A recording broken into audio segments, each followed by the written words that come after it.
Assalamualaikum warahmatullahi wabarakatuh. Pada video kali ini saya akan menyampaikan materi tentang konsep dan arsitektur basis data. Nah, jadi outline materi pada video kali ini adalah yang pertama model data, arsitektur basis data, dan yang ketiga adalah bahasa basis data.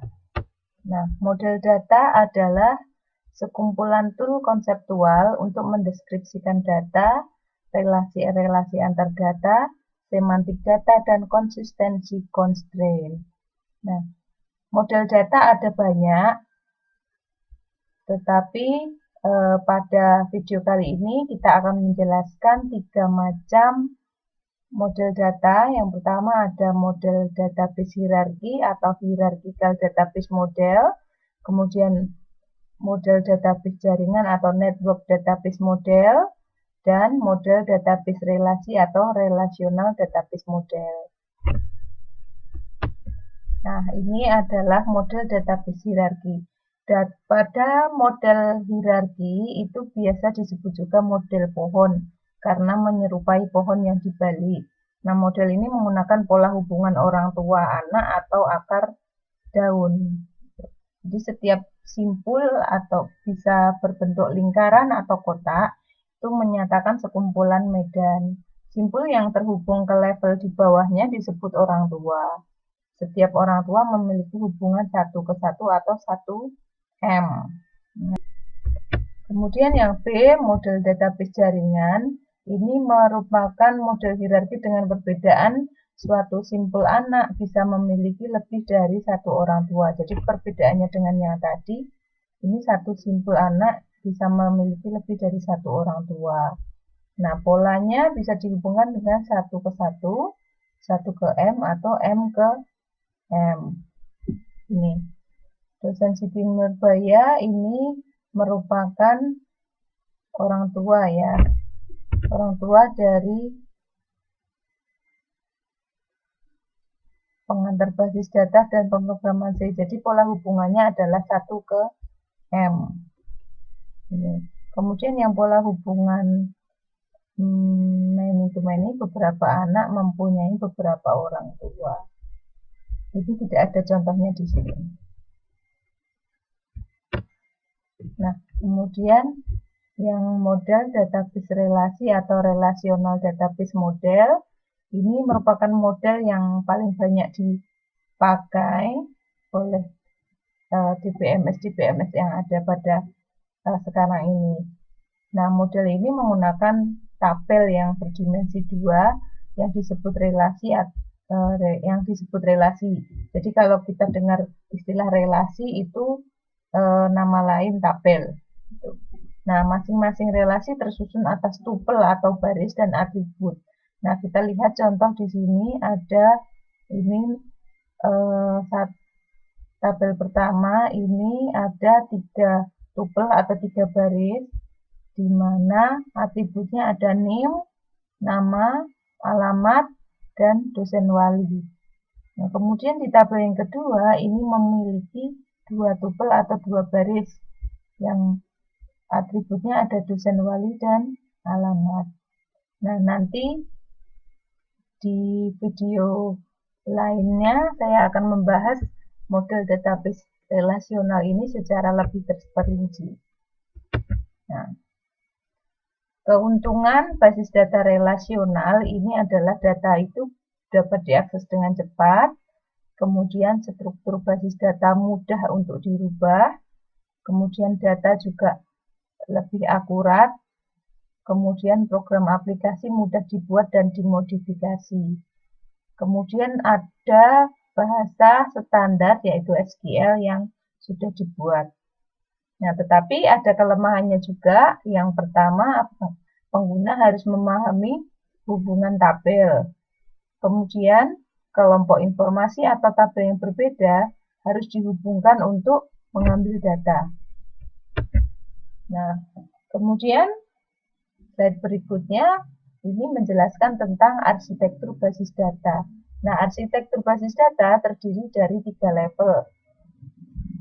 Nah, level yang paling bawah ini adalah level internal level atau bisa disebut juga internal skema. Nah, dia ini terdiri dari tempat penyimpanan basis data. Jadi dia menjelaskan data itu, bagaimana data itu disimpan.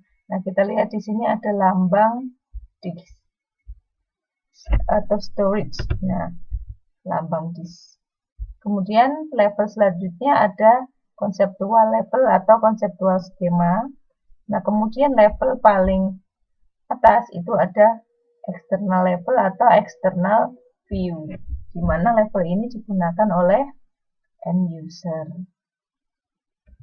Nah, ini penjelasan lebih lanjutnya. Jadi kalau internal atau physical level itu berhubungan dengan bagaimana data itu disimpan secara fisik oleh physical storage, hard disk, seperti itu.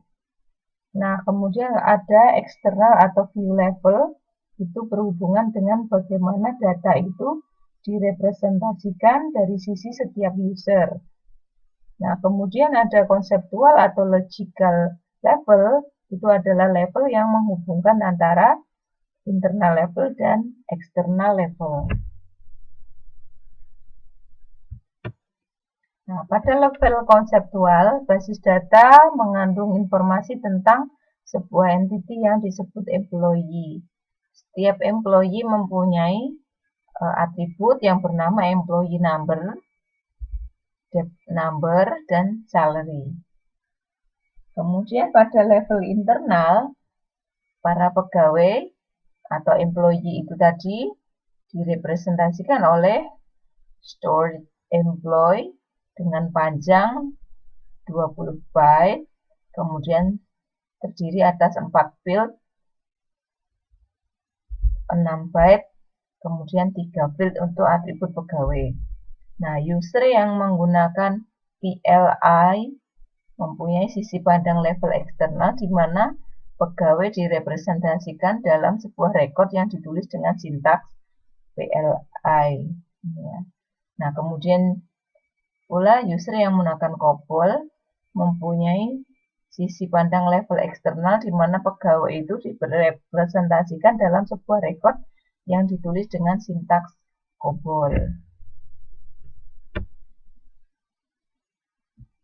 Nah, bahasa basis data itu ada dua macam. Yang pertama ada DDL atau Data Definition Language. Nah, DDL ini digunakan untuk menspesifikasikan skema basis data, mendefinisikan ya, jadi membuat basis data, membuat tabel di dalamnya, menspesifikasikan atribut-atribut yang digunakan, seperti itu. Nah, kemudian yang kedua ada DML atau Data Manipulation Language. Itu adalah bahasa yang digunakan untuk memanipulasi data, yaitu mengambil informasi yang disimpan di dalam basis data, kemudian menyisipkan informasi baru ke dalam basis data atau insert, kemudian penghapusan informasi dari basis data atau delete, modifikasi informasi yang disimpan dalam basis data atau update. Nah, bagian dari DML yang menangani pengambilan informasi ini disebut sebagai bahasa query.